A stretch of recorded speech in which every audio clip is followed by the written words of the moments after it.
What is the inverted yield curve and how does it predict a recession? Hey, I'm James for Kalkine Media, and in this video I'll explain the inverted yield curve. Just before I do, if you'd like to further boost your financial IQ, it's a great idea to subscribe to the channel and press that bell icon. Market participants are not expecting to face an inverted yield curve. This is ultimately good news, as this type of yield curve shows that the economy is heading in the wrong direction, and soon there could be an economic recession. An inverted yield curve represents a high yield on short-term bonds and a lesser yield on long-term bonds. This type of yield curve happens due to the expectations of investors that the yield will decline in the longer term. Investors typically expect long-term investments to decrease when there is an expectation of a fall in inflation. Therefore, an inverted yield curve shape represents an economic downturn or stagnation in economic growth. It's important to note, however, that these yield curves are rare and counterintuitive. An expectation of a recession in the future might lead investors to lock in the current interest rates, as they are expected to fall even further. All along the curve, the interest rate remains low.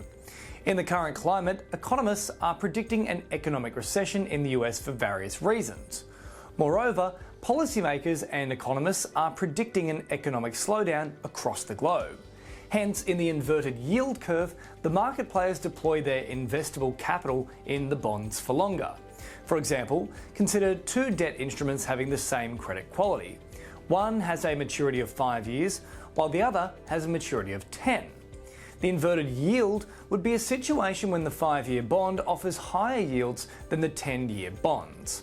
So if a 5-year bond advances the yield of 3.5%, while the 10-year bond gives a yield of 2.5%, it would invert the yield curve. A situation with an inverted yield curve, therefore, represents poorer health of the broader economy. If the yield curve starts to invert, there is a chance that an economic recession might occur quite soon. Another important factor to consider while observing an inverted yield curve is the macroeconomic conditions. Usually, when businesses and consumer confidence are positive, macroeconomic conditions become favourable. However, when such conditions are grim, macroeconomic conditions become unfavourable, leading to an unhealthy economy.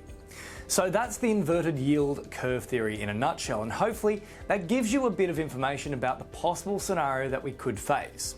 If you enjoyed the video, make sure to like, share and comment, and for more content you can subscribe to the channel and press the bell icon. I'm James, reporting for Kalkine.